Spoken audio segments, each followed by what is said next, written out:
It's me, Ari does it online. I mean, it's on YouTube for the most part.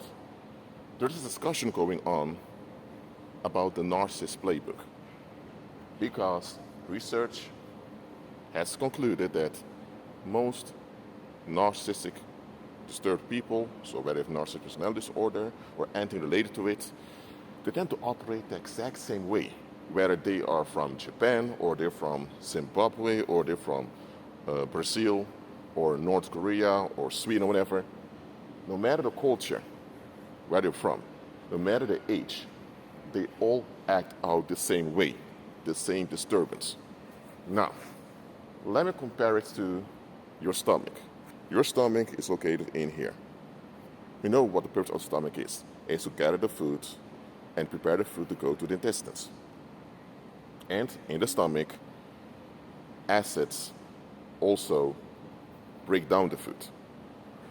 Now, every stomach of every human being operates by the same playbook. Why? Because it's a human stomach.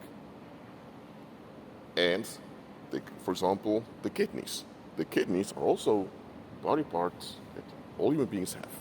Without kidneys, you can't live. You won't survive. Kidneys can become toxic if the individual's lifestyle is not good. I don't care whether you're black, you're Latino, you're white, or Asian, Arab, whatever. Kidneys work the same in everyone. So, if human body parts work the same in everyone, no matter which culture they're from, now of course, the individual's lifestyle choices and environment affect the body. So if you are in Sweden and you're in a cold climate and someone else is in a tropical, let's say in Malaysia, of course your skin will be a bit different. If you're in Indonesia, you get a bit more sunlight, so you're a bit more dense. If you're from Sweden, you're a bit more pale. But still, it's the same, you have a human skin. And human skin exists out of certain properties and qualities. What I'm saying is if human bodies are identical in how they function, why is it so hard for people to realize that when the human mind becomes reprobate, it acts almost in a similar way? When a human being makes an oath, when a human being takes an oath that they don't want to self-reflect, that they just want to escape, when they take this oath, because they are swearing that they will never self-reflect and they will never even do anything that comes close to self-reflection. They insist on escaping. Once a human being does this, they begin to decay psychologically. And the psychological decay is the same in all human beings that go that route. Now, the way it plays out may vary. For example, a 20-year-old woman, when she begins to decay psychologically, it will work out a bit differently than if it's a 50-year-old man.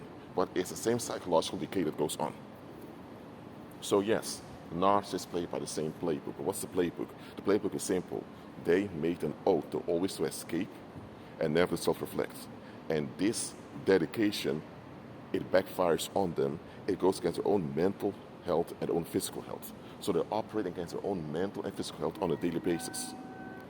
So the way the psychological decay works out will vary, of course. Because even if you have two 20-year-old females, and one is from Indonesia and one's from Japan, the one in Japan is in a different culture, a different economic setting than the one in Indonesia. So the one in Indonesia may be a covert narcissist draining the people through sympathy. The one in Japan may become a cam girl, or she may hop from boyfriend to boyfriend because that's the option available to her. So just because the outworking of the psychological decay is different, of course it is, doesn't mean it's a totally different thing. Listen, when a human being refuses to be realistic about themselves and others, they trigger their own downfall.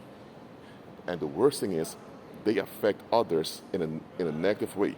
They drag others in their downfall. Because everything you do or don't do, and every attitude you have as a human being affects other people too, directly or indirectly. So, the reprobate, or as they call them today, narcissists, or sociopaths, psychopaths, whatever, they made up their mind that it's okay for them to be self-destructive and harm the community in the process. They feel entitled to be self-destructive and to harm the community. So if you call them out on it, you get the full load, so you're the one victimizing them. It's simple. They're completely unstable, without any internal balance. That's why you ought to avoid them as much as possible. All right? Don't try to confront them, don't negotiate with them, because they already made up their mind that whether it harms you or them, they will escape. So, walk by faith and don't correct a fool. Be at peace.